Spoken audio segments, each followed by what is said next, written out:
Hello guys, welcome back to this channel. In today's video, I'm going to show you how we can change our Facebook profile link.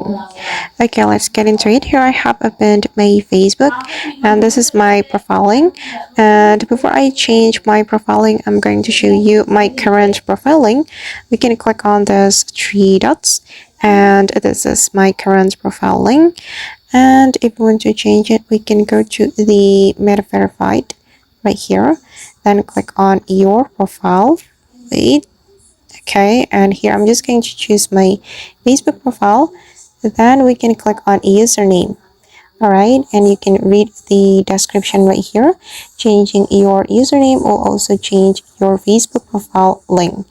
And I'm just going to change it like this, for example. Then we can click on done and just wait until the process complete. And after it has been completed, you can go back to your profile to check it. Okay. Wait guys, I'm going to refresh it first. Okay, and now as you can see that my profiling has been changed. Alright guys, and that's how we can change Facebook profiling. I hope this tutorial will be useful for you. Thank you so much for watching and see you on the next video.